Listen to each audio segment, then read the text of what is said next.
Capsule chimie secondaire 5, la relation pression-quantité. Alors, dans cette capsule, on va s'intéresser à la relation pression-quantité. Qu'est-ce qui se passe quand on augmente la pression ou qu'est-ce qui se passe quand on augmente la quantité de gaz. Et à la fin, tu vas être capable aussi d'utiliser la formule.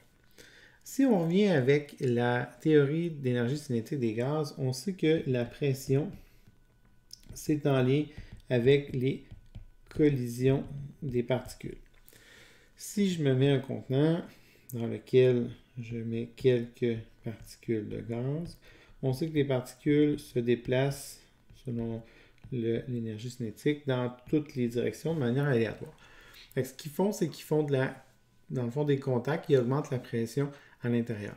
Qu'est-ce qui va arriver si je garde constant la température, qui veut dire l'énergie cinétique des particules est constante, parce que la température est constante, et si je garde le volume constant, ça veut dire que je ne change pas la grosseur de ma boîte, mais j'ajoute des particules. Donc là, au lieu d'en avoir 1, 2, 3, 4, 5, bien là, je vais en avoir beaucoup plus. Qu'est-ce qui risque d'arriver à ce moment-là au niveau de la pression?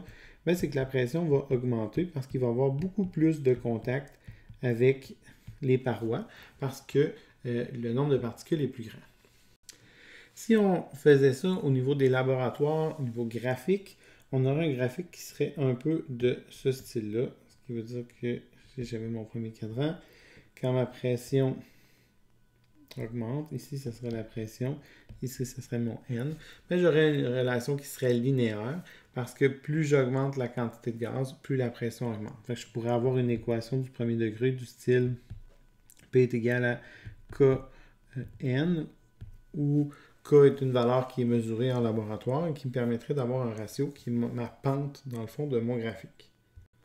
Maintenant, si on analyse la relation qu'on a dit tout à l'heure qui est P est égal à Kn, bien, ça veut dire que je pourrais l'écrire de cette façon-là en disant que K va être égal à P sur N. Ça veut dire quoi?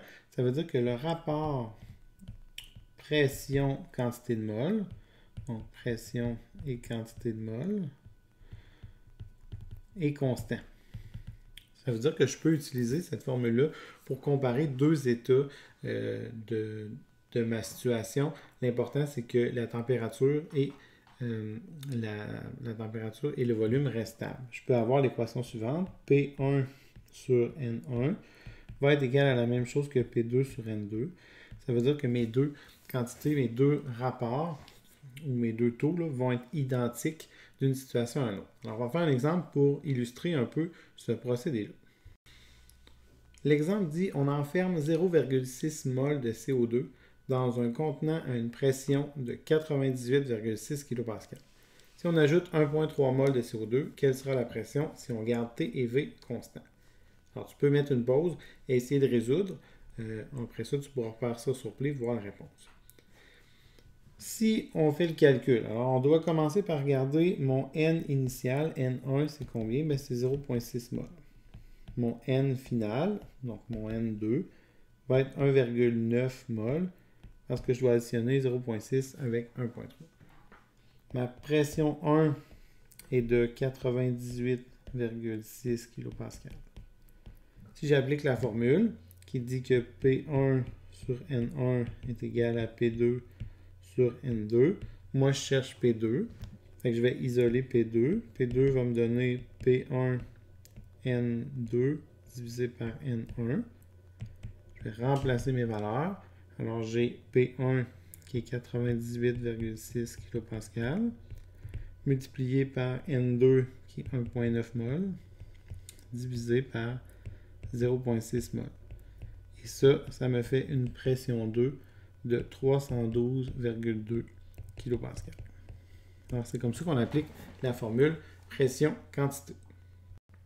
Si on résume la relation pression-quantité, on a une relation du genre P est égal à Kn. Si on met ça dans un graphique, ça va nous donner une relation directement proportionnelle avec une pente qui va être égale à K. Et ça serait le N ici, puis le P serait là.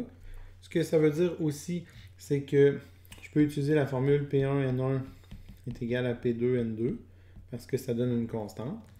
Et si on l'explique avec la théorie cinétique des gaz, ben ça nous dit que si j'ai le même grosseur de contenant, mais que je fais juste rajouter des particules dans mon deuxième contenant, ben c'est certain que le nombre de collisions avec les murs va être plus grand, alors la pression augmente.